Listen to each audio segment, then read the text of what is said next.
Ustadz mau bertanya, di tengah pandemi ini mengurus anak itu gimana, Ustadz? Ya, teman-teman sekalian, yang pertama kita perlu bersyukur bahwa teman-teman hari ini telah diberikan amanah oleh Allah Subhanahu wa taala berupa buah hati. Ya, baik mulai yang mungkin masih imut-imut, usia mungkin sudah sekolah di PAUD ataupun TK, SD. Nah, itu kita harus syukuri bersama. Nah, bahwa hari ini kita juga dalam kondisi di tengah pandemi, itu juga harus kita syukuri bersama. Karena ada hikmah-hikmah yang banyak yang bisa kita petik ketika kita sebagai orang tua mengambil sikap di dalam bab pandemi ini. Namun di dalam bidang kita mendidik anak, tentu ini kita belajar dari para ustadz kita yang telah memberikan ilmu itu kepada kita. Nah, bukan berarti saya menggurui dan saya yang paling tahu, tidak, tapi kita sama-sama belajar dari para ustadz kita. Maka ketika kita ingin mendidik anak, ini bicaranya pendidikan anak yang masih kecil ya, itu maka kita perlu sadari bahwa pendidikan yang paling penting bagi anak kita itu adalah pendidikan agama.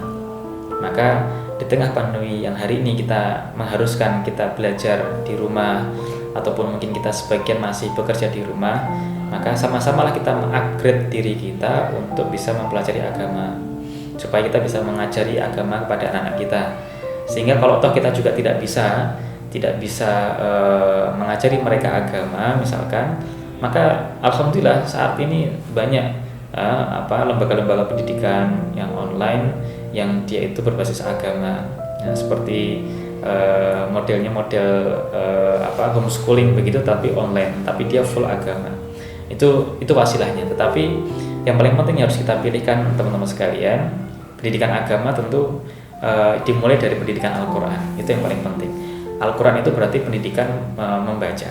Yang hari ini yang Bapak sekalian, teman-teman sekalian yang anaknya sudah SD ataupun bahkan kurang dari SD, TK atau PAUD, dan hari ini belum bisa baca Quran, maka menjadi PR bagi kita orang tua untuk menjadikan dia itu bisa baca Quran.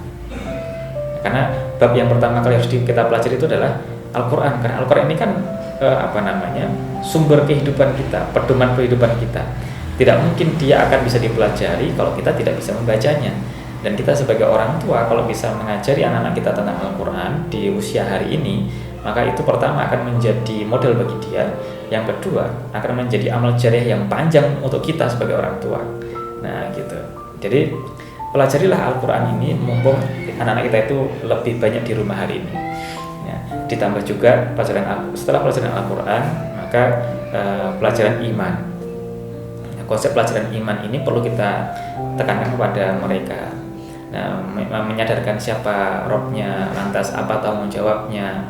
Nah, meskipun dia itu belajar ilmu umum misalkan, maka tugas kita itu adalah untuk menghubungkan pelajaran umum itu kepada nilai iman.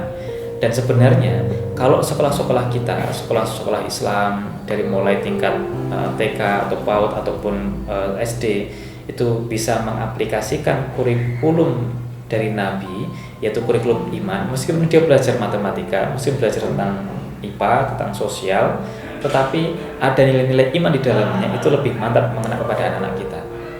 Contoh misalkan, ketika kita belajar di alam tentang hujan, ya, ketika kita belajar ada fenomena hujan di rumah kita, maka kita bisa menghubungkan itu kepada bab iman kita, supaya anak kita tuh mengenal siapa Robnya.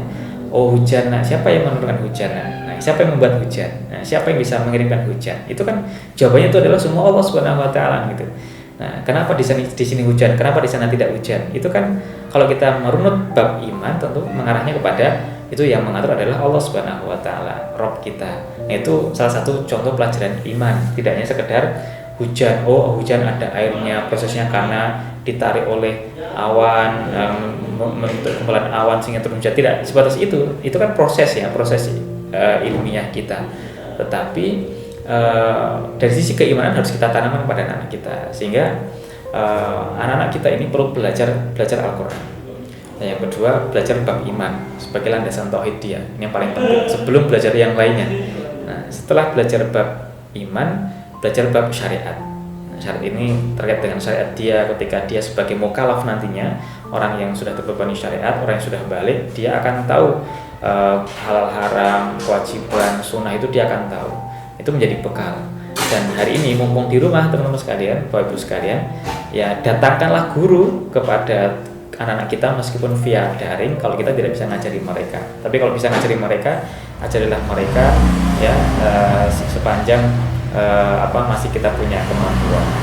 Saya kira demikian jawaban kita, panjang jawaban tentang pendidikan.